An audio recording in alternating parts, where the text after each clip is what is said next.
All right. Hello. Welcome Hello. to the very first inaugural Synthetic Native podcast.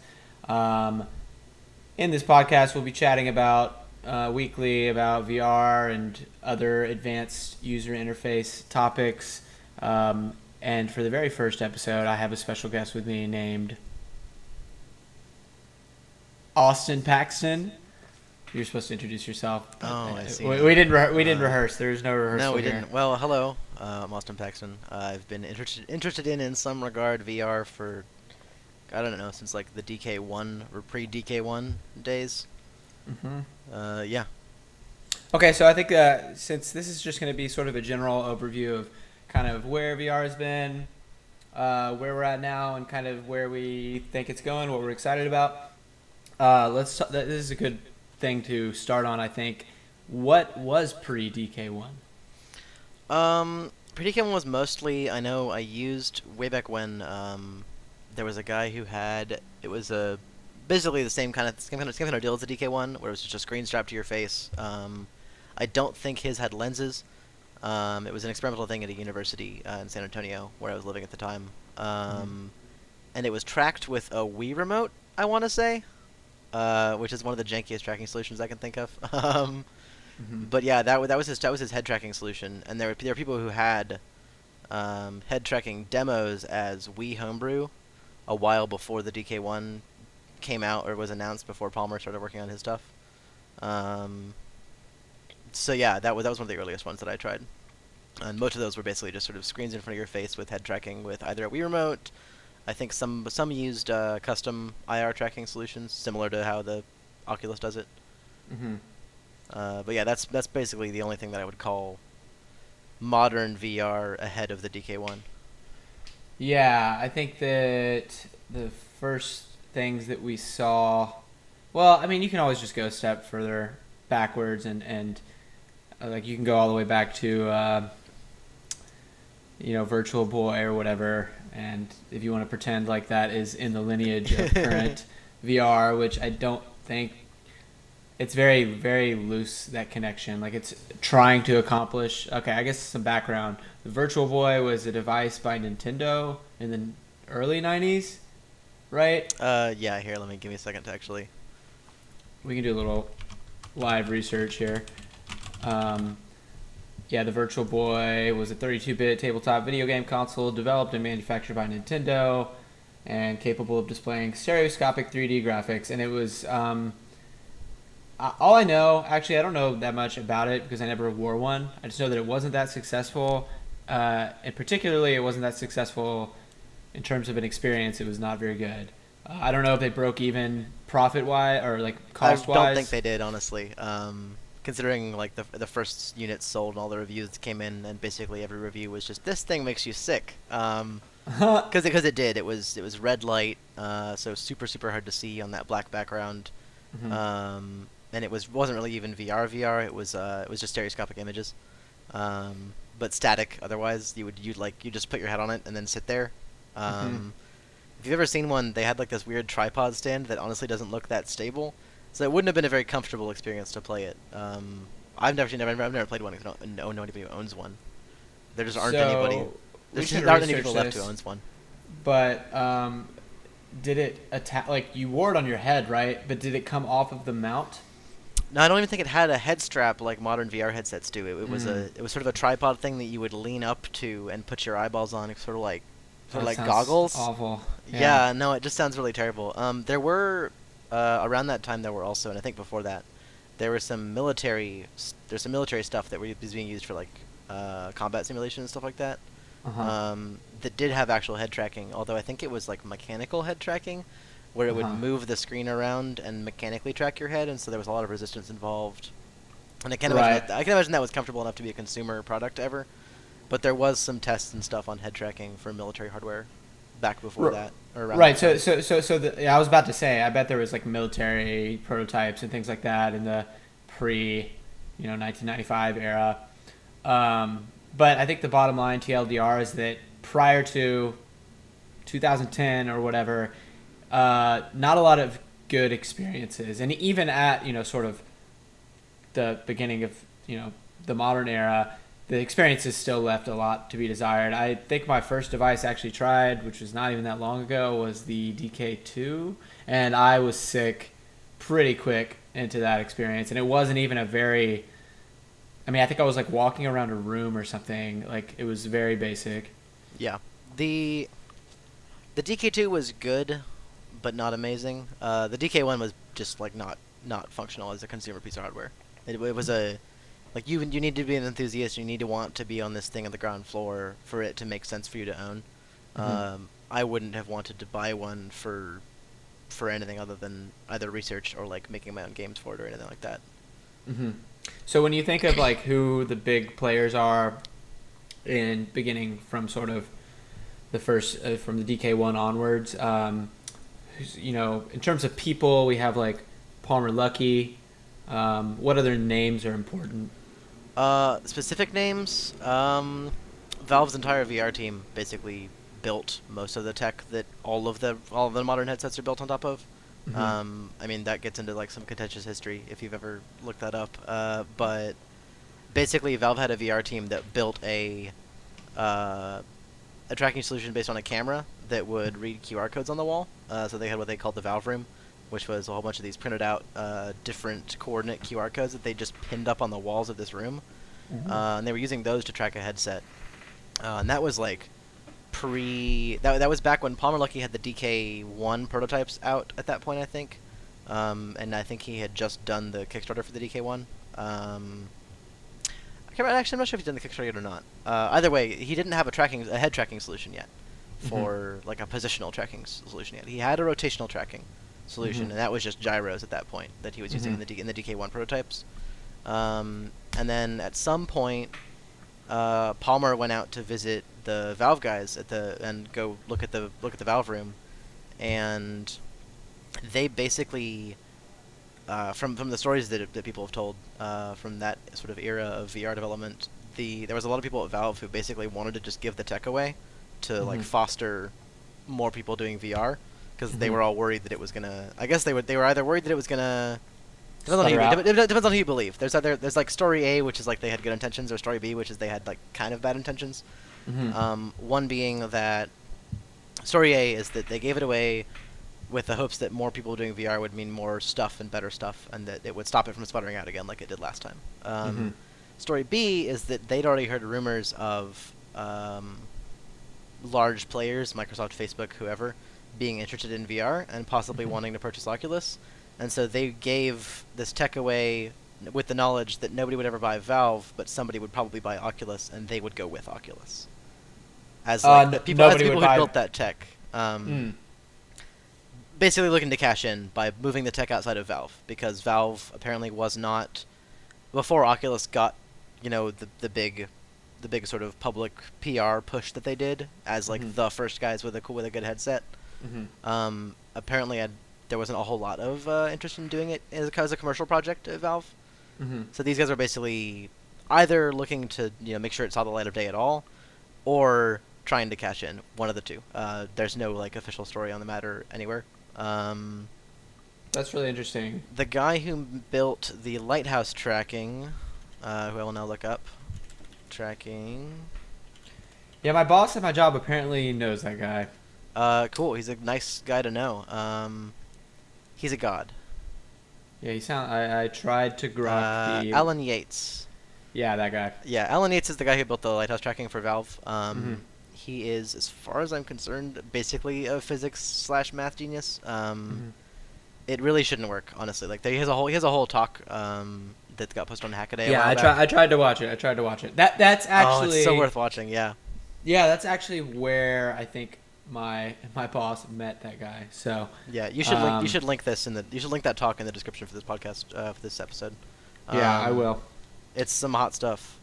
Basically, they got up to the point where nobody could manufacture mirrors. There's a specific kind of mirror that they use that is basically ridged like a Ruffles chip or whatever. And that is what they use to bounce the light around in that grid pattern, to bounce the lasers off of. and there was nobody who could manufacture those on Earth in tight enough tolerances to actually work for VR and get you tracking like that sub-millimeter tracking that they have, especially at a distance, because as you move farther away, the tracking is worse, which is why play space is limited and stuff like that. Yeah. Because as you get to the center, it just can't track anymore. They ended up having to produce their own mirrors. They got all the manufacturing pipeline built in the U.S. for producing the mirrors, and that's like probably one of the biggest costs of the lighthouse tracking stuff right now. So to be clear, though, to people who may not know, this is what ends up being used in the HTC Vive. Correct, and only the Vive for now. Although there's an LG headset that's coming out that uses it, and I think a couple other people. I know there's a group working right now on. Sorry, I know I'm getting off on tangents here. There's a group working right now on a foveated rendering headset that's going to have Steam. That's actually just built on top of a Rift, I think. That I think they're trying to make compatible with Steam VR also. For the Can you clear up the connection between? Because I honestly don't know. A lot of this channel and this podcast is going to be about me learning things from other people. So can you clear up the connection between HTC and Valve? Like, what is that relationship? Did Valve spike out the entire technology? Yeah, so almost all the tech is Valve's. The lighthouse tracking is all Valve, and that's honestly the primary part of why the Vive works so well and why its tracking is so good. Is that right now, with current processing power and current camera tech and stuff like that, the lighthouse laser tracked style tracking, where basically all the lighthouses are passive senders of data, and all of the actual positional calculation and stuff like that is done either on the controllers or on the headset itself, with the ICs in the three pieces of hardware, I guess. 2 controllers, 1 headset. The lighthouses themselves don't need any connection to your computer beyond Bluetooth to update them and stuff like that, and to let you know that they're there. What sort of Bluetooth than that, the lighthouses does it handle. use? Is it just? I know there's a couple of different versions of Bluetooth. I think they use Bluetooth 4.0. I'm pretty sure. I know the controllers do, and the headset doesn't need it because it's all USB. Because 5 is the one that just came out. 5 just came out. of? Yeah, 5 just came out. I'm pretty sure there are 4. Yeah. And I'm pretty sure the lighthouses, when they're not being updated, use 4LE just for like low power. Not that they need to, because they're also wall powered. I know I'm looking up because I'm actually looking at my lighthouse right now, above me. So yeah, almost all that tech came out of Valve. The lighthouse tracking solution was all from Valve. That's mostly Alan Yates's baby. The original headset tech for like the form factor, even though that's the reason why the Oculus Rift and the Vive look so similar, is because the original lens tech even is the fact that you put those Fresnel lenses in there, and that lets you build that image that actually looks fairly realistic for each eye. Right. Valve had a camera tracked prototype originally, and then they switched off to Alan Yates's lighthouse tracking solution. Almost nothing came from HTC beyond the production quality. So they own the pipeline of. Valve owns the pipeline of a lot of the hardware. thing. HTC does actually own the pipeline and manufacture most of the hardware. Valve makes the mirrors, Valve makes some of the internals for the Vive, but almost all the rest of it comes from HTC and their pipelines. If you look at the plans that Valve has for Lighthouse 2.0, which is supposed to be cheaper, simpler, and basically just better across the board in all numerical counts. It's going to end up being mostly Valve manufactured here in the States. Just because I think they have a bad taste in their mouth from HTC's handling of Vive shipping and returns and any kind of defects and stuff like that. Okay, so let's back up just a little bit. Do we feel like there's anything special that happened around 2010 that basically enabled all of this stuff to happen then instead of 10 years earlier, the year 2000 or whatever? GPU. I'm picking 2010. I'm not exactly sure when Oculus first came out. It's like a 2010 to 2013 kind of thing.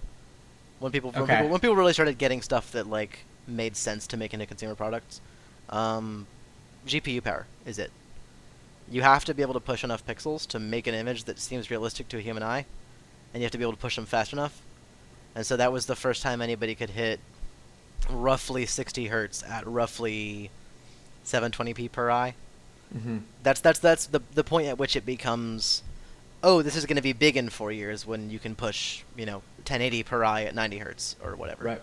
Right. And even that's not good enough. The Vive is just on the edge of good enough as far as I'm concerned for like being something that I would want to own as a fun device, not as a being something that I would recommend to the average person to buy. Right. Right. Like, this is super fun. You should buy this as much as you should buy an Xbox or a PC or whatever. So that people have a better landscape view of the VR landscape there. The major players are typically Oculus and Vive. That's usually what most people consider to be the top dogs. Yep. And then we have a couple of other options. So we've got these smartphone-based systems like the Google Daydream, Google Cardboard, and then we have Samsung Gear VR, I guess, as well. And then we have like PlayStation VR, which I actually embarrassingly have not done that much research into. I don't actually know how the technology differs. Barely at all, actually. It's basically the Oculus tech. It's camera tracked. You have to have the PlayStation camera to use it. It tracks some IR LEDs on the headset to do all that. It doesn't have 360 tracking. It's only 180 because the camera's only in front of you. Same as the Rift, because the Rift is a seated or standing but facing one direction experience. Although they now sell, if you buy the new touch controllers with the Rift, or I guess they're not really new anymore. If you buy the touch controllers with the Rift, they send you another camera also, so that you can do 360 tracking if you want to. But no, the PSVR is it's a camera tracked IR LED, same sort of style as the Constellation tracking on the Rift. It's a good experience. The headset hardware just isn't really quite good enough yet for me to recommend it for the average person. I think it's a pretty poor first step into VR, just because the headset's low res. It hits a pretty good frame rate just because it comes with that extra. They have a box in the middle that upscales from, I think, 60 FPS is what you have to target if you're doing a VR game for PSVR, and then it upscales that to, I think, either 100 or 120. So it's smooth, but the resolution isn't great. The tracking isn't great. It's middle of the road. It's not amazing. It's not terrible. It's not DK2, because DK2 is pretty meh. Excuse me. So this is, I actually don't know. Is this out on the market? Yeah, PSVR's been out for a while now. Okay, so if you were going to recommend a device to someone, is it definitely the Vive, or is it maybe one of the other options? If you want to play cool games, I actually recommend the PSVR. If that's all you care about is library. Sony's been pushing it really badly, really well. Sorry, I say badly. Sony's been pushing it really well. Yeah. There's a lot of good devs that are coming out with a lot of good games for PSVR that aren't going to come to any other platform. Right. Because they've either been paid to be exclusive, or they've chosen to be exclusive, or that's part of the agreement, or something of that sort. It's probably also kind of difficult to develop for all VR platforms right now, because there's no real unified SDK beyond Steam VR, and that's Rift and Vive only, and whatever else supports Steam VR if anybody else comes out with a headset that decides to. PSVR is its own separate ecosystem, its own separate company supporting it. Separate hardware entirely. Even though most modern consoles are basically just glorified PCs, they're still separate enough that it's going to be tough for people to develop for all three at once. So yeah, if you're looking for good games, PSVR is great. Just keep in mind that your experience, the fidelity is going to be a little bit worse. Right. This is very much in the context of gaming, but like I went to, like what you just said was, and how I kind of phrased it, and our topics so far have been a little bit gaming focused, but there are like other avenues, obviously, for what VR could be useful for. And I went to the Seattle International Film Festival, and they had a focus that was more on cinematic experiences, and so they had several films that had been made in VR, basically designed for VR, and I found that the mobile phone based systems were actually kind of fine for just sort of like a cinematic, like I'm just watching something. Oh, totally. Yeah, I mean, I've used Gear VR in a cinematic setting before, and it's not bad at all. The screens on mobile phones now are as good as the screens that people put in VR headsets. I mean, like the Rift and the Vive have basically mobile phone screens, especially Samsung they have 1440p screens on their phones now, I think. I'm not sure anybody's gone over that. I don't think anybody has a 4K screen on a phone yet, but that'll happen soon as mobile GPUs get better and better. Yeah, Gear VR is fine for cinematic stuff. There's also another headset called Star VR that has a big wide field of view. Too bulky for like fast moving left to right head movements, for stuff like games and stuff like that. But great for cinematic stuff, and I think that's partially funded by IMAX. I want to say, because they're getting into it also. What is it called? What's funded by IMAX? Star VR. Bar VR? Star. Dar VR. Star. With an S. D-A-R? No, STAR. Star VR. Okay, Star I don't know. VR. Okay, Star VR funded by IMAX. That sounds. Yeah, interesting. I'm pretty sure. I've not heard I'm of not sure they're funded. IMAX is at least involved though. Okay. And they've done some. They're working on content for that stuff right now. And it's just big FOV, really nice screens, but pretty bulky.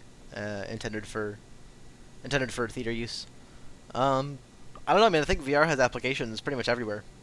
Right. Not just gaming. It's great for gaming because, like, you know, it started off as a gaming thing.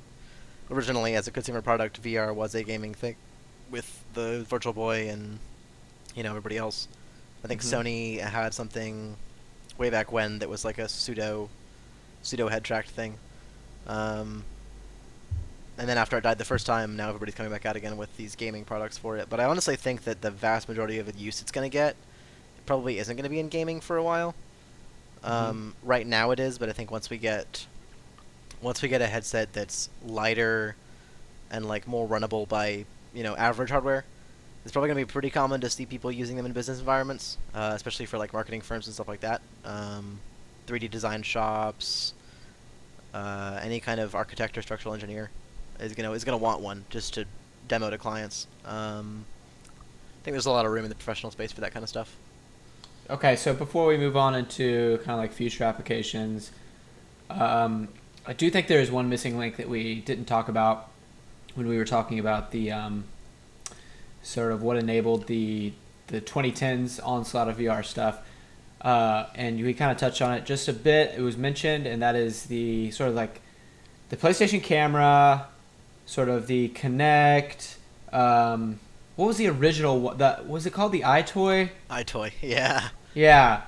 I think all of these things, maybe even along with like the Wii, kind of making that leap into the motion-based gaming, these things all were steps towards maybe both specifically in the technology they use and also in the idea of having a more, moving away from the mouse and keyboard, the more, I guess, what is it?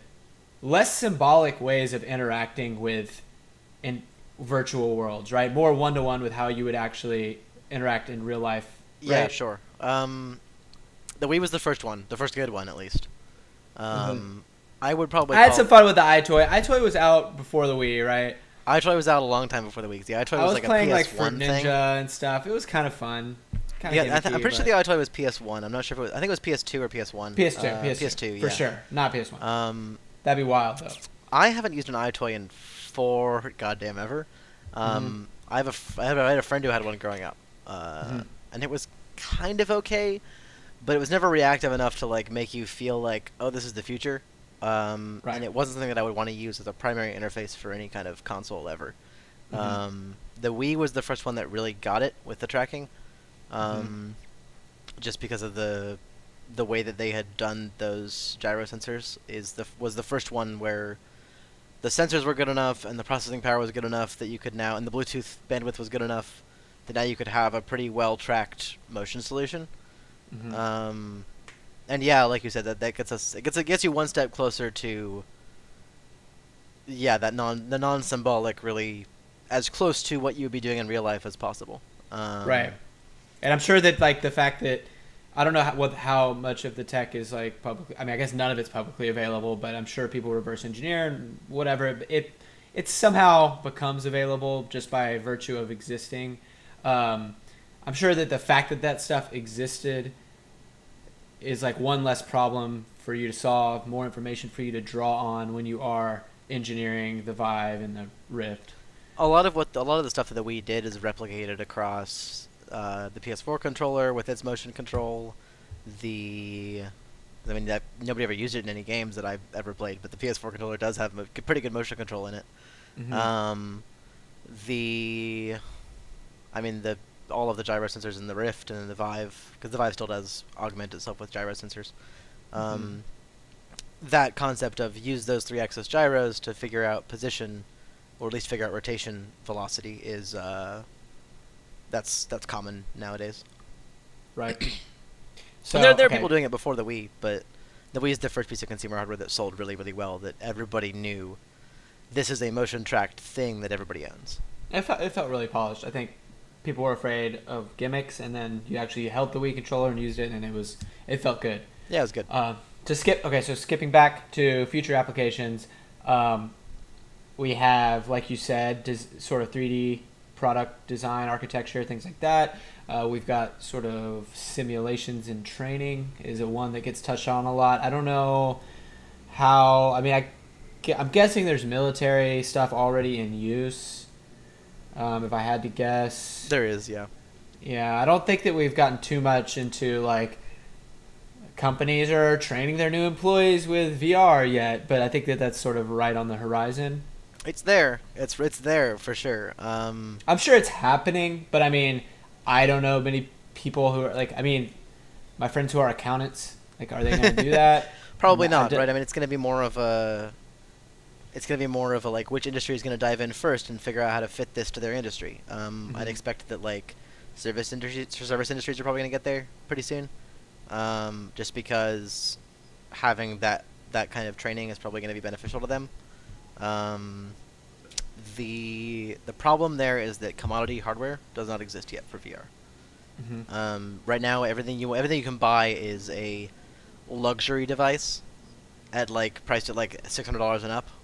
There's nothing you can get beyond like expensive Samsung phones and a Samsung VR headset, or any of the ones that do Google Daydream. There's nothing you can get that's like one-to-one good tracking and also doesn't cost $600. Which, as long as that's true, I think it's still going to be a pretty niche thing. I would expect to see people like architects and design firms pick them up, either this generation or pretty soon. Although I would imagine that a lot of those people are going to be waiting for the wireless stuff to really hit home. Which that should be in the next year or so. I don't expect that to take any longer than that. You can already buy from China if you want to. You can go pick up one of the wireless kits that got sold there for the Vive. What is that, like some? Yeah, some bootleg stuff. Let me remember the name of that. Okay, while you do that, there's some pretty cool stuff that I ran into at the local Seattle VR meetup last week by Axon VR. They're doing haptic feedback for virtual reality systems, and they had a demo where you basically put on a headset and you can see your hand in the virtual world. You've kind of stuck it into this little demo machine that they've brought, and you drop objects on your hand, and like the various objects are like a spider, a deer, like a tiny hand-sized deer, a grenade, a couple different grenades that like explode in your hand, and then a couple of other just like objects like a fruit, peach, an apple, things like that. And you could actually feel it touching your hand at one-to-one with the world as you like drop it on your hand. And you drop the spider on your hand, it has 8 legs that are crawling across your hand, and you can feel each individual leg tapping across your hand. Does it have, I know you told me about the deer, how you could feel all 4 of the legs of the deer. I'm curious about the last 2. The grenades, how does that feel when it blows up? And B, the peaches, the round objects, do they have more force in the middle than on the edges? They do. They feel just like it does. It actually does hit that. Yeah. Yeah. Ooh, that's fancy. Yeah, no, I actually had not heard about them before. I know you mentioned them to me. That sounds really cool. I've been waiting for good haptics for a while. I know I did a demo a while back of this sort of weird positional, sort of pseudo positional thing, where they'd position basically like on your upper forearm, on your middle forearm, and on the back of your forearm. 3 vibration motors, and they could sort of vary the intensity of those and make it feel like something was brushing up and down your arm. But it wasn't quite as good as I wanted it to be. That sounds. This is not the study that I ran you through. It is. Yeah. Oh, okay. Okay. So for background, at the 5 Lab at UT Dallas, shout out to UT Dallas, whoosh. Professor McMahon is doing pretty cool. Ryan McMahon, he's kind of the probably the top dog as far as like advanced user interface and VR stuff at UT Dallas. He is doing some pretty interesting stuff with sort of haptic feedback and things like that, but he's not trying to do this like really cutting edge. Right, exactly. It was close, stuff. and I think the point of his study was more, how do you do it with commodity hardware, not how do you do it with this like crazy experimental stuff. Yeah, exactly. He was trying to which like for commodity hardware that felt really impressive. Your thing sounds like next level though. This is cutting edge, like next level shit, and I could tell that the problem that they were having, just from discussing with them, is pretty obvious that the problem is scaling that stuff into like a usable like device. Like the demo that we had. Well, so you say you stuck your hand into a machine. How big is the machine? It's like a big ass fucking box. It's huge. But they said that the demo is over a year old and that they've made progress since then. And what I'm about to say should not be misconstrued as me hating on Axon VR, because I work at a startup too, and I get it. You got to market yourself, especially for that type of product. You need to sell like a dream. That being said, though, if you go on their website, they have like this idea of an exosuit that would presumably simulate touches all over your body.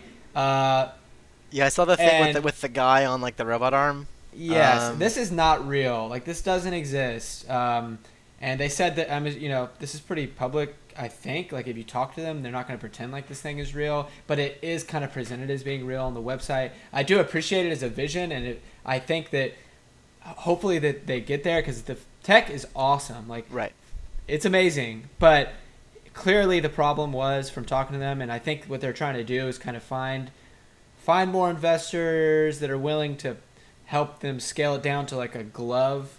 I think is kind of where they're at. I think they might even have some prototype gloves. They said they did a prototype with a thermal feedback where it actually would get cold like an ice cube or get warm. But they said that there wasn't a lot of demand for that, like from customers that they had talked to. Like, I mean, one of the first things that they're trying to do is like, and we'll talk about the 3 sectors that they wanted to do, which was entertainment, product and like manufacturing design, kind of like what we touched on before, and simulation and training. First one though, the most immediate one, is entertainment, just because of the pure novelty of it all. And it seems like thermal across all 3 of those categories was not, I mean, you can see how feeling cold or hot, it's not the most important thing. It's cool, but it's not something I'm going to pay $1 million for. Yeah. Right. Haptics though, I feel like there's definitely, especially in both training and then like professional simulation stuff, I think there's definitely room for that. I'm not sure if the consumer market's ready for that yet, if like the entertainment market's ready for that, just because the entertainment market honestly needs better headsets first. The next step is wireless for sure. We're already basically there.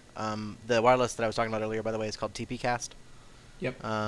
That's the one from China. You can buy it. They're supposed to do a US release this year, or so they say. They were talking about doing like a Q1 US release this year, and that still hasn't, as far as I know, that still hasn't really shipped out yet or happened? ? But you can already go on to like Taobao, or you can go on a Taobao reseller and just buy something from China, have it shipped to you in like 5 days. So this you can get one already. This is an accessory for the Vive that makes it wireless? Correct. It's a 5 gigahertz wireless solution, basically over like a really high bandwidth Wi-Fi connection. Point to point, sort of. You want the receiver and the transmitter to be visible to the headset. But yeah, it has a battery pack you put in your pocket, and it's a little attachment that hooks up to the back of the Vive and replaces the Vive cables, and that's that. And it just does it. It works. Everybody who's gotten one so far, there's people have been posting reviews on the subreddit and stuff like that. Apparently, it's a pretty legit piece of hardware. Wow. I've been debating picking one up. The only reason I haven't is because I'm pretty sure somebody's going to come out with an actual wireless headset at some point in the near future. That and I'm going to end up upgrading to Lighthouse 2.0 at some point anyway. And if you want to do like Lighthouse 2.0, you're going to need a new headset and new lighthouses and everything anyway. So I thought Lighthouse 2.0 is not going to have a new headset. It's not going to need a new headset. But if you want to take advantage of all the stuff Lighthouse 2.0 does have, you're going to have a new headset anyway. Is this going to be marketed as the Vive 2? No, probably not. Okay. There's just going to be like Vive 1 plans, but upgraded headset? yeah, maybe there's no plans for a new headset yet. Like Valve hasn't talked about a headset they're making. Valve hasn't talked about anything other than like their rough design for Lighthouse 2.0, and the fact that they're going to be making the hardware for it. Right. And then the Knuckles controllers are the next bit from Valve. It seems really rough that Valve doesn't have their name on this headset, the Vive. It's their choice. I don't know why they made that choice. I feel like they probably should have put their name on it since it's all their tech and it's their work that went into it. Coming from the outside, you'd Valve's think that really HTC weird. did this. Well, so Valve's really weird. They They want to be the I don't know platform. how I get it. to I don't know how to put it. I don't know how to put it any other way than like, frankly, I think Valve's kind of stupid, honestly. the way that they've made the business decisions around VR has been stupid, or at least like really poorly thought out. So like giving away the Oculus tech, giving away that tracking tech that they had to Oculus, to Palmer Luckey, turned out to be a huge mistake because if you look at the history of that stuff, shortly after Facebook bought Oculus, they also hired a bunch of people away from Valve who used to work on that project. Really? Like those people cashed in. Those people got to cash in. Which, if that was their, like I said, there's the two stories there. If their goal was to cash in, they cashed in because they all left and presumably got hundreds of $100,000 salaries at Facebook to go work on VR stuff. Right. Some And of them were working on their knowledge Facebook's- being so valuable because they had worked on the original. Right, because tech. they're the Okay. OG guys, and frankly, most people at Oculus weren't the OG guys. They weren't the people who thought it up in the first place. Right. Palmer had a great demo with the DK1, but he was missing that tracking tech, that positional tracking tech, and Valve just gave it to him.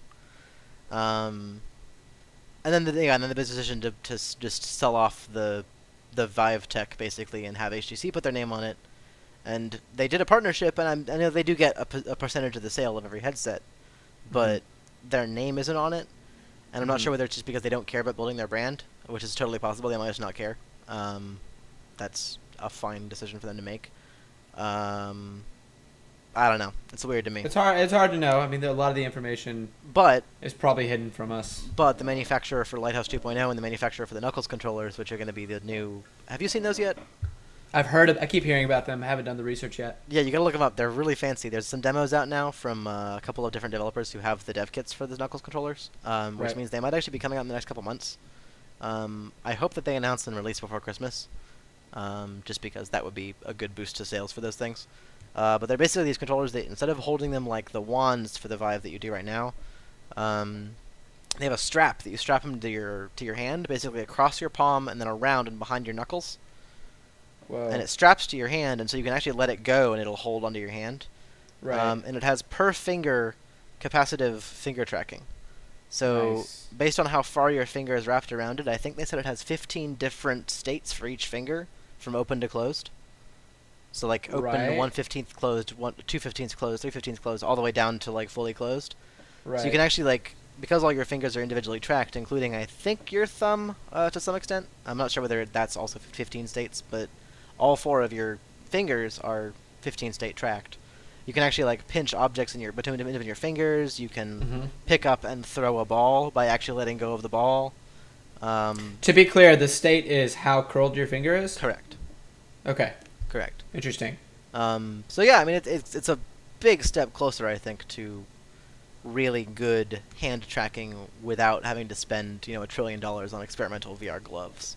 It's interesting. I honestly don't even think that gloves is probably the future. I'm expecting most of VR to move the way of the computer vision stuff. Because if you've ever used Elite Motion, I have not. okay, so the Elite Motion is a really cool piece of hardware. It's been out for years now. I've had one I think since, gosh, I think I bought in like shortly after they did the Kickstarter, and they released it commercially, like publicly available. Right. It's a little thing. It's like about the size of a matchbox, I'd say. Maybe a little bit longer. You stick it on your desk, and it has 2 cameras and 2 IR LEDs, and it just uses that and computer vision, just like their nice processing algorithm, to fully track your hands for like Sure. rotation and finger movement, and it's honestly really one-to-one. Yeah. And it was super impressive when I got it like 5 years ago at this point. Right. It's been around for a long time, and I've been waiting for somebody to integrate that hand tracking tech into a VR headset, and nobody's done it yet. Mm-hmm. So I'm waiting to see, will camera tech and computer vision algorithm stuff move far enough ahead that everybody just does hand tracking without any controllers whatsoever. I still see a need for controllers for stuff like shooters and games that need controls. Mm-hmm. But at the same time, I think there's going to be some VR experiences that are going to come out that are going to be just like camera only, hand tracked. I think you're right, but I think also if we do want haptics, obviously you have to have something touching your skin to do the haptics. So if that is Right. going to be a thing, that will be a reason for Right. gloves. That's your problem. Haptics is we're so far away from having. We're so far away from having the tech for haptics. Mm-hmm. Like I'm not sure I'm not sure what those Axon guys are using, but Mm-hmm. the fact that it takes up an entire large box for Yeah. one hand Yeah. says that we're That's we're apparently really a year far old. away from. Well, I think we're on the 5 year. I think even if we're it's in a like year a old, like- 5 year time scale. yeah, like we're on the fives of years. Maybe not even 5 years. We might be like 7 years away from that. Just for shrinking that down small enough to ever fit in Yeah. a consumer piece of hardware. Because like I'm not gonna wear a box over my hand to have haptics. No. Sounds cool. And no, it's a huge box.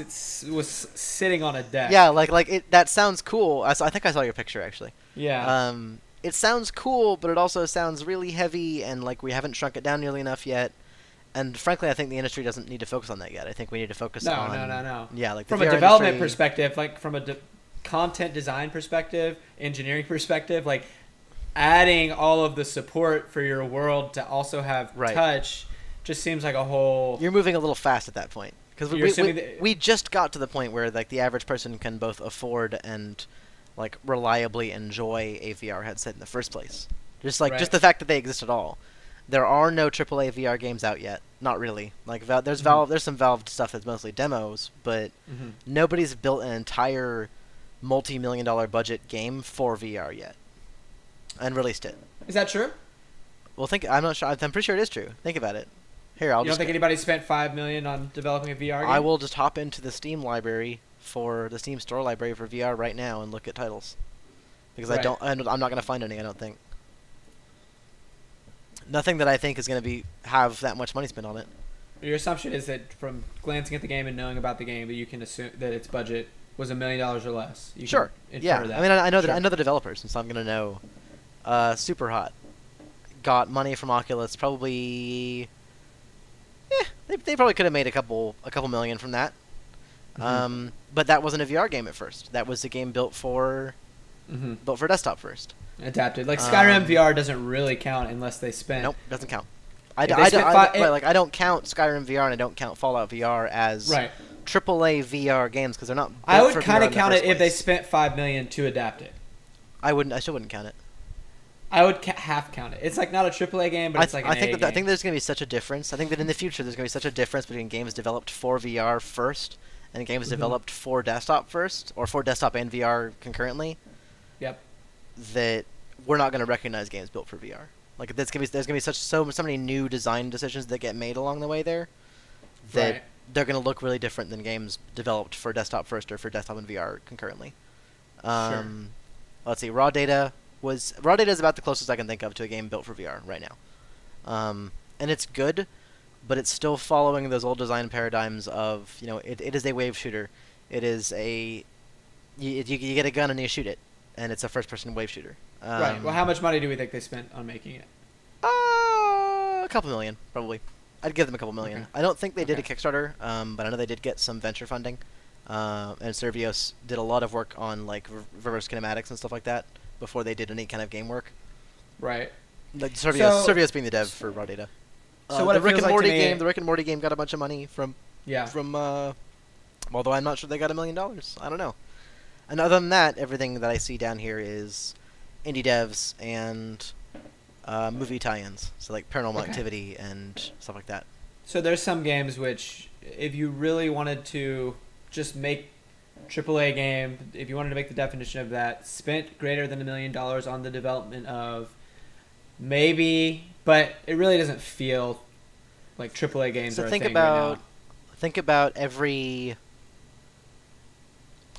really like truly polished VR like AAA game that comes out. So like Overwatch, for instance, is like it Right. comes out and it's instantly really polished and really well made.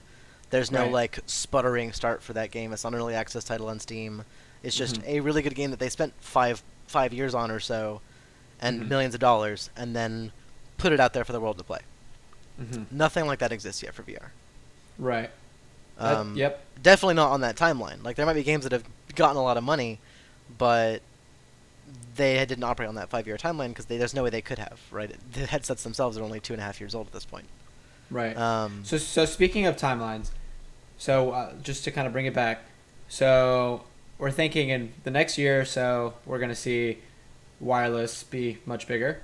Yeah, the three big ones being TPcast is already out. Intel's coming out with a solution that's supposed to be point to point.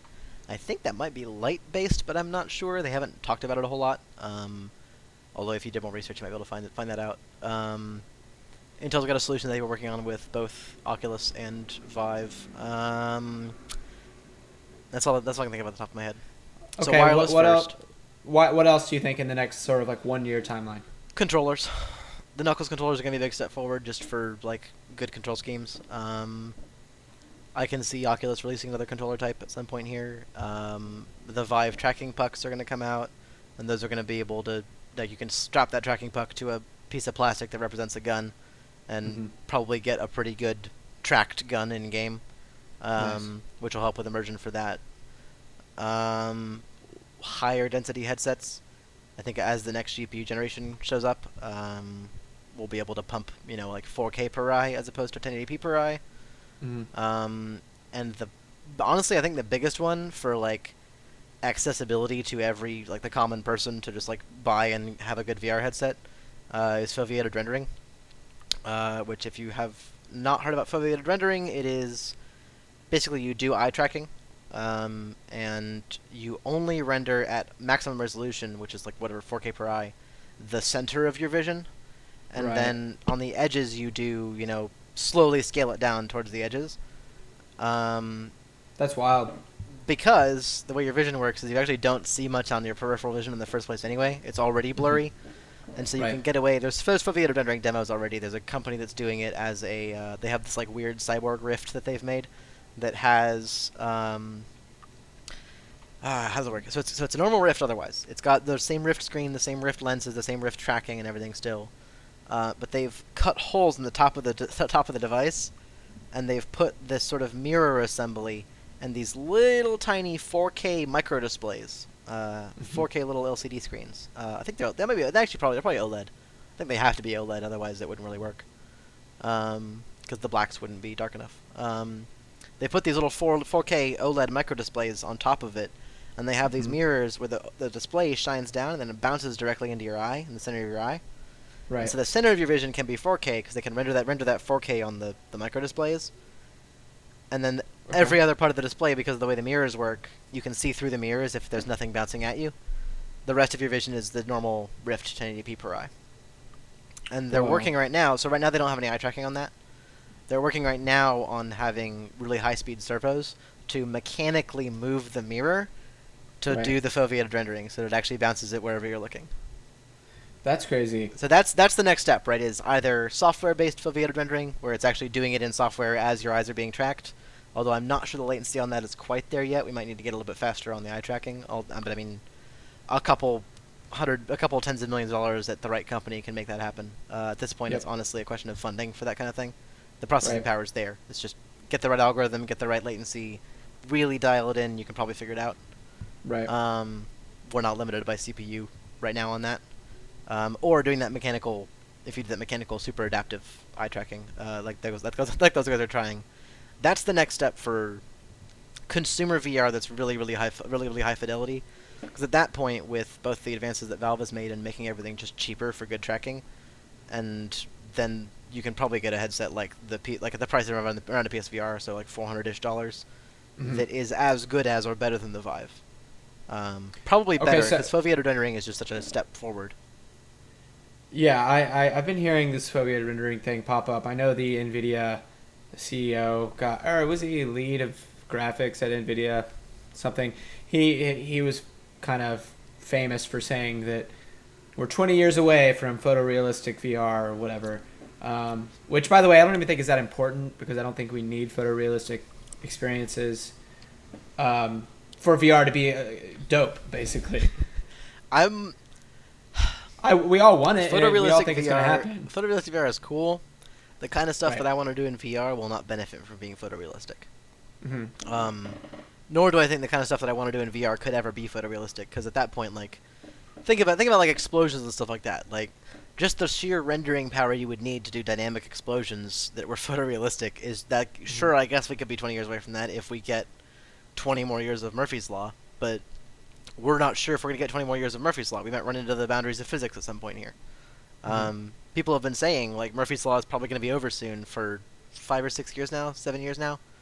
And we do keep jumping forward still, but, like, we're not doubling every year anymore in processing Right. power. We're doubling every year.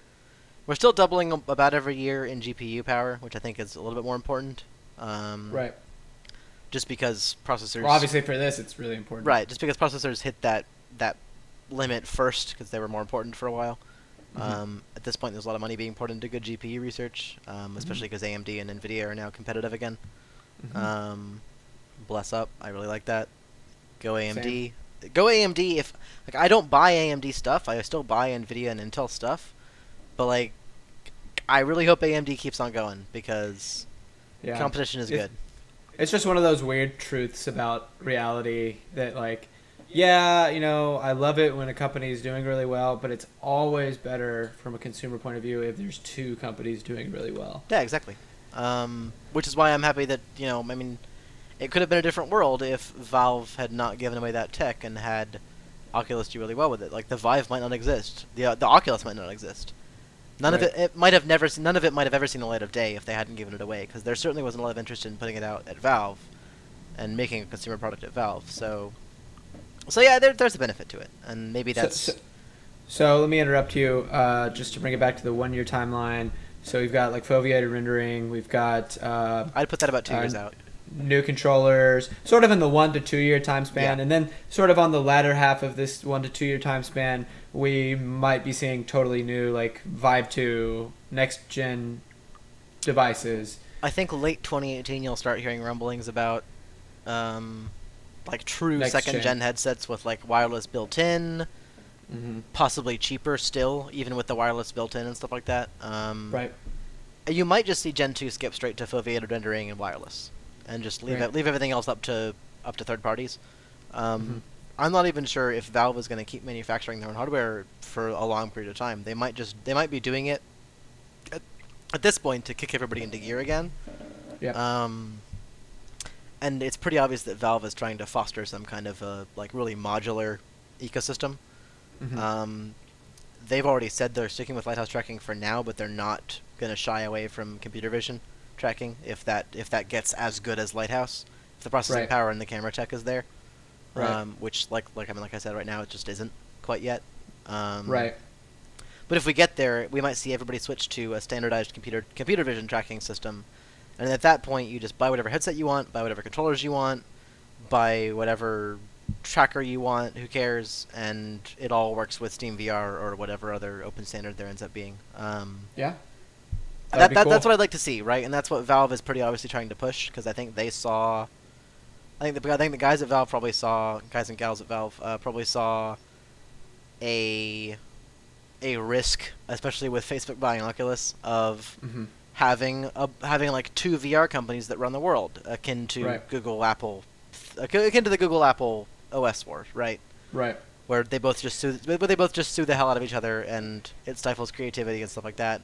And it's pretty obvious that most of Valve's business decisions have been made towards the goal of keeping that ecosystem as open as possible. Yeah, hopefully. So I think we could do like a whole episode just on Valve and their strat, and maybe sure. Valve versus Facebook. I mean, I could talk about Valve for hours. Yeah, that's a very interesting company. So, but on the 4 to 5 year timeline, which everything gets more uncertain the farther we go out, right? But let's just try to guess. Like in 4 to 5 years, I think maybe more real haptics. Maybe not even at the consumer grade, but maybe just like they exist in a decent scale. On the 4 to 5 year timeline, I would probably say that the light-based rendering stuff is gonna show up. So if you've seen like the Magic Leap demo videos. Mm-hmm. I think that stuff is going to exit the bullshit vaporware stage, Mm-hmm. which is what it is. That's what it's in right now. Is that nobody's seen, nobody with like any sort of press credentials that I would respect, other than, God, I think like, I think it was like the New York Times or the Washington Post or Verge or somebody got a demo of Magic Leap, but they can't show off. They can't. There's no pictures of the hardware. There's no demos from anybody. There's no videos from anybody other than Magic Leap themselves.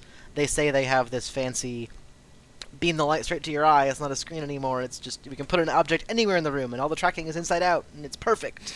Whoa. Right now, it's all to me still because nobody's seen any proof. There's like isn't any vaporware. proof. It's vaporware bullshit. So still so far. Yeah. But on the 4 to 5 year timeline, I think that stuff will start to really exist in full. Okay.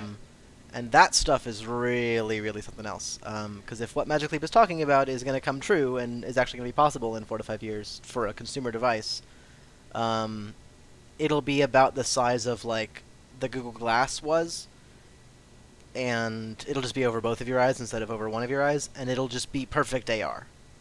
Right. A perfect augmented reality, and all that you'll have to do to make it VR is just obscure the rest of your vision, and that's it. Sounds promising and awesome. I mean, so, yeah, it sounds super cool, but I mean, I don't know. Nobody knows anything about that tech because it's all. I mean, Magic Leap must be doing something right because they have. I'm gonna look it up because I've got this number is so exorbitant. I don't even remember what it is. the funding. Yeah, the funding that Magic Leap has gotten. Google gave them a bunch of funding, right? And so, oh my god, jeez. How much?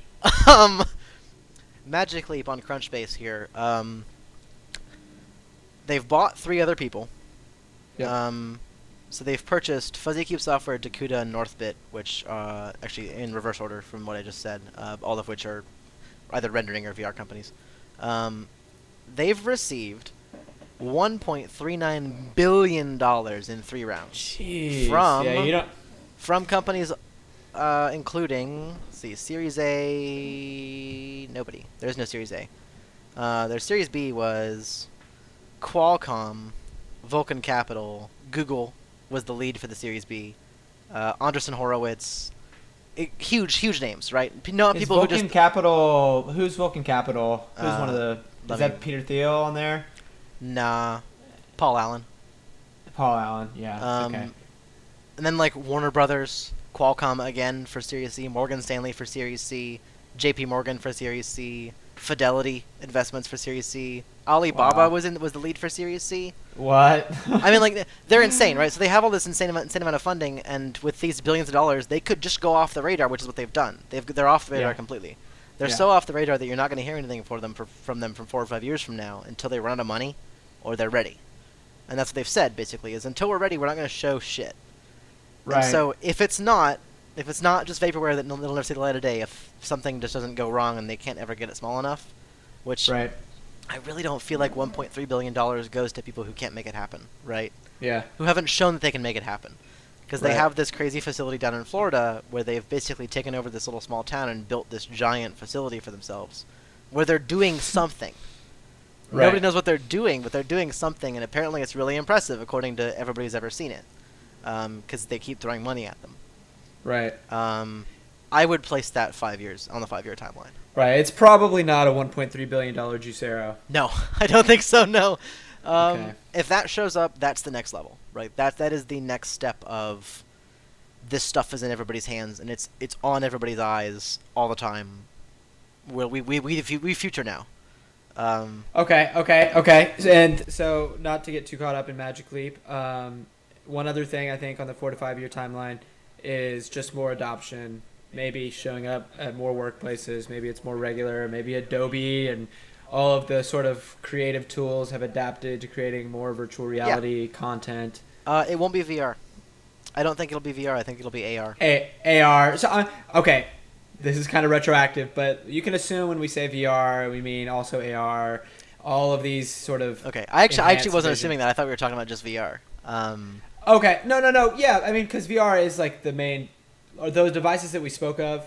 But I think that in terms of generating content, I think you're going to see a lot more VR and a lot more AR. And I think it's unclear. Maybe we have a difference here. I think it's still sort of unclear which of those end up being more useful. I would put money on AR hitting the professional sphere first and VR hitting the gaming sphere first, the entertainment sphere first. Right. But I think we agree that probably both will be used. Oh, huge, yeah. Yeah. Both are going to be huge, absolutely. Right. But that's a good point. Probably AR is more professional. I'm pretty sure that at some point in the future, everything that we do on LCD screens, on flat panel displays, will be done in VR or AR instead. Like LCDs, which won't exist anymore. There won't be a reason for them to. Okay, so 10-year time span. That's the next one I was going to get to. That's 10 to 15 years. Yeah, that's what I'm talking about. Yeah. Now we're in like crazy like future. Like 10 to 15 years is now basically Star Trek. It's about time for the next big shift in I guess like full user experience like that. It's about time for that to happen, and everybody's pushing towards it at this point. Like Microsoft has an internal-only demo of Windows as it would look in AR. Nice. Like, what if you wanted to use Windows without displays, without monitors? Yeah. Where you could just look wherever you wanted to, and the windows could be wherever you wanted them to be, and how would that operate, and how would that feel? They've already got an internal demo of that they're working on right now, and Apple's got some internal stuff now. Like, even Apple's pushing VR. They announced a whole bunch of stuff at WWDC this year about, Metal VR. That's their new API for doing VR on OS X. Or Mac OS, sorry. Everybody's pushing towards it, and the tech is going to be there soon. And so I really think it's probably about time for it to happen. And yeah, about 10 to 15 years. I'd put widespread adoption of that on a 10-year timeline. I would put early adopter stuff of that, like being able to buy an AR headset and like use the test version of some kind of distro, whether it's a Linux distro, whether it's Windows or whatever. Being able to get an AR headset and do that. Yeah, I would put that on like a probably 6-year timeline ish. It's closer to 5-6 years. So we're thinking 10 to 15, just guessing here, but seems like maybe the way that people are interacting with computers commonly is a lot more driven by VR, AR. Yeah, for sure. Yeah. I don't see, here's the thing, is I don't see why not.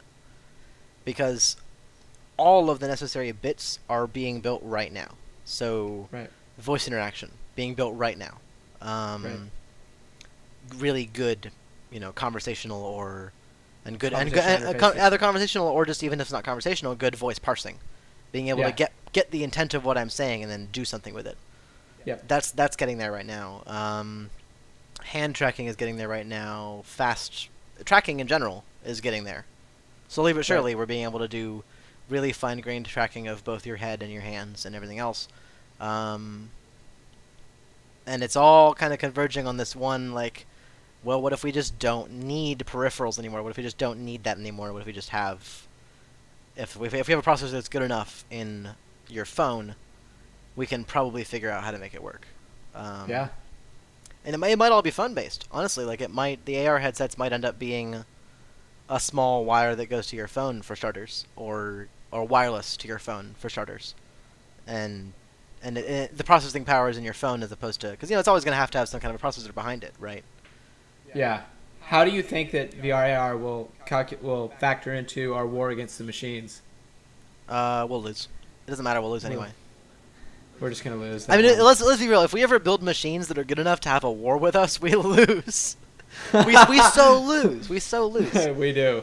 I just watched the Animatrix last night, so I'm just having. Yeah, no. I mean, if any machine ever decides that it wants to have a war with us, we're gonna. The fact that it can decide that in the first place means that we lose, right? Yep. It's bad news for us. Okay, so I think we're both really, really excited about the future of VR, AR, XR, MR, whatever it is. We didn't even talk about the HoloLens, but we'll discuss that on another AR-focused episode. HoloLens. Don't resist. Okay. Last point, if somebody wants to get into VR today and they have like a decent budget, let's say they already have like a PC that they game on or whatever, would you just say grab the Vive, or would you say grab the Rift, or what was your advice for them? Nah, wait 6 months. Wait 6 months. Right now, as of this for the Lighthouse 2.0 stuff. As of this, the year of our Lord 2017, on July 2nd, as we record. Wait 6 months. Okay. and see what happens, because we're still very much in the honeymoon phase of like first gen VR headsets. Frankly speaking, I haven't used my Vive in a while. Games aren't coming out for it. It's kind of hot and sweaty. Um, it's not the most comfy piece of hardware I've ever put on my head. I'm glad I Uh-huh. bought it because I'm an early adopter and I'm a big fucking nerd and like that kind of stuff. But Yeah. if you're just a person who wants to get into it now, and you weren't into it enough that you've already bought one back when it came out, wait 6 months. You'll be way better off. That's yet another topic that we can spend a billion episodes on. But I don't think that you can necessarily expect that VR gaming is going to be just the same. Like, there's a lot of talk about VR being just a more demanding physically experience than traditional gaming. It's not as lazy. It's not as sit back on your couch and shoot some noobs. I disagree. Maybe you're right. I think I'm kind of saying just what I've heard, but I think you're right that it can be it can be more laid back, and maybe the design has just been a little bit too excited about getting you to stand up and shoot arrows at ninjas. It's like the Wii, right? The Wii had a bunch of shovelware games that were like, stand up and move around and shake your arms, guys, because look, we have motion controls now. Check it out. Right. And everybody's, like I said, it's the honeymoon phase. You go through the Right. haha, we can make VR tennis, and there's like 1,000 VR tennis games now. Right. Because turns out, yeah, you can track a tennis racket in VR. How cool is that? But on the 10th game that comes out, it's not cool anymore. Right. There's a lot of ground left to cover there. There's a lot of experiences that are sitting down that are yet to be covered there. One of the coolest things I've done in VR is play Elite Dangerous, which is a spaceship game where you sit in a cockpit and I have a throttle and stick controller that I use for Right. Elite Dangerous, and it is one of the coolest things I've done in VR, just in terms of like immersion and wow factor. I sort of predict that there will be a split, and maybe even in games you might even have, or games or applications, you might even have two modes where one is like lazy mode and one is like super interactive mode. I'd appreciate that. Or at the very least, maybe there's just different games, and some of them are get up and swing a tennis racket, and some of them are just gonna play an RPG from my couch. Well, here's the thing, right? Is that I understand that not everybody has a tennis court around their house, but Mm-hmm. that's on some level I don't see the point of a VR tennis game, Mm-hmm. because I can go out and play tennis. I can't go out and fly spaceships. Yeah. Right, I want to do. It's just like video games, right? Like I can't go out and I can't and won't and shouldn't and don't want to go out and shoot people, but Yeah. I love playing competitive shooters because they're fun. Right. I can't and probably will never be able to in my lifetime go out and fly spaceships for fun and Right. explore a universe, but I can do that in VR and I can do that Well, in you video could do- games. You could do some physically demanding, imaginary sport that you can't do in real life. You could do Blitzball. Right. From Final Fantasy right. X. Like I think that I could think be there's, cool. Right. There's space there for so many more ideas than just what you can do in real life already that I feel like hasn't been explored nearly enough yet. Yeah. Right now we're busy doing the honeymoon phase, just like the Wii did, where it had a bunch of games with where you're doing the exact same thing you would be doing in real life, except kind of worse because it's not actually in real Yeah. life. Yeah. So, VR fitness, that's a whole thing. Yep. That you could. I'm already seeing people trying to promote that as its own. Oh, that's entity. sort of day one. Day Yeah. one, Audio Shield came out, which is like the rhythm game that the guy who made Mm-hmm. I can't- DDR? What? DDR? No. Or what? It's the guy who made the game where you're a race car on a track and you move and catch the little notes. Oh, I don't remember the name of that game, but yeah. Audio that game. Surf. Audio Surf. Of course, it's Audio Surf. Okay. Yeah. Okay. The guy who made Audio Surf made Audio Shield. It's this VR game where you have two controllers. Your controller are two shields, and you have to hit the notes as they come at you. Yeah. And it's a very physical game, and it's tiring. And people are like, I put weights on my wrists and played Audio Shield, and I feel fit. It's like that sort of day one. Is people like? I'm honestly really excited about music-based, even just music videos in VR. I love even procedurally generated music stuff. I would love to see that. Recommendation for two music-related things, then, if you haven't tried them, and if you Mhm. own a Vive or a Rift and you haven't tried these yet. One is a game, Thumper, which came out for PS4 and PSVR and PC, just regular desktop PC a while back. They released it for Vive not recently, probably about 7 months ago. Really, really cool. Super good experience. They got a bunch of funding from Sony to do the PSVR version. Started off as a PSVR game. Very high fidelity, very good frame rate, very good music, really good rendering. That's the thing, is that there's a lot of these games who have... I'm going to go off on a little bit of a tangent here. There's these games that have no VR-specific rendering solution. So they'll come out on the Vive or the Rift looking sort of lattice-affected and kind of unclear. But there's ways that you can work around that in the rendering that make your game look just as good as a desktop game. And Thumper does that, and Thumper is one of the clearest VR games I've ever played. So if you want to see what AAA games are going to look like with real rendering tech and good algorithms behind them, go play Thumper. It's awesome. 2 is the Wave VR, which is this like really tripped out live music experience that these guys are working on.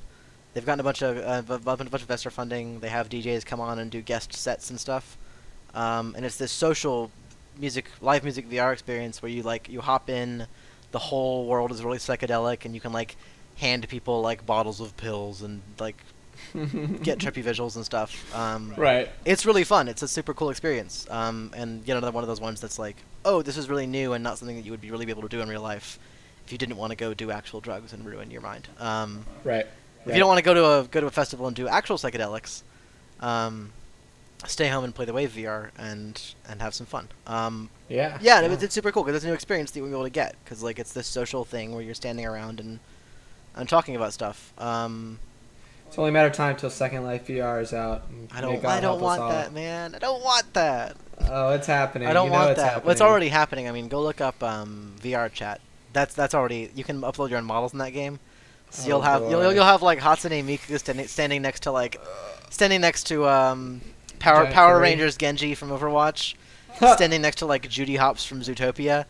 And it's just like the weirdest thing in the world. Oh no! I don't want to know somebody's motivation for being Judy Hopps from Zootopia. No, you don't. No. And unless you want to give your podcast an R-rated tag. I don't. Let's change the subject. So no, I mean I think there's a lot left to be explored. In every aspect of VR. There's so much stuff that's just nobody's done yet. It's super exciting, and we're like super lucky to be living in this age. The only people who are luckier are the people who are being born right now, or in the future. So that's awesome. People get progressively luckier as time goes on. They do. Well, that probably wasn't always true. Life gets progressively better as time goes on average at least. Right, but I think there have been periods where like there's like unlucky times, like World War II, Genghis Khan. It wasn't better. Yeah, you would rather be born at the peak of Rome than like the Dark Ages afterwards. But now in the post 20th century world, it just feels like every decade is getting better, despite politics sucking. And VR is one wonderful thing that I think we'll see a lot more of. Is there anything that you want to add? Any Twitter handles that people can contact you on? I don't have a Twitter. Not anymore. Is that true? I do not anymore. I got rid of it. Oh, getting off Twitter. You're taking Roy off the grid. Twitter makes me too angry, dude. If anybody wants to speak to me, you already said my name, so my email is austin.is.paxton@gmail.com. If you actually are serious about having a discussion. Yeah. Twitter sucks though. I love Twitter. Nah. Well, okay, this is not about Twitter. No, it's fine. I mean, give your handles. Let's go. Wrap us up. Yeah, so I'm Zodiac Kodiak, like the bear. So Zodiac Kodiak. But really, you should just follow Twitter, Synthetic Native. You should subscribe to YouTube, Synthetic Native. We're on Instagram, synthetic.native. And we're going to be, keep your fingers crossed, maybe not right at the moment that this gets uploaded to YouTube, but we will be on all of your major podcast distributors. Basically, just type Synthetic Native onto Facebook or anything else and you'll find us. I hope you enjoyed this. We will be doing more specific topics, going in depth on some of the things that we touched on. I'm sure Austin will be back and it will be amazing. Thank you so much for listening.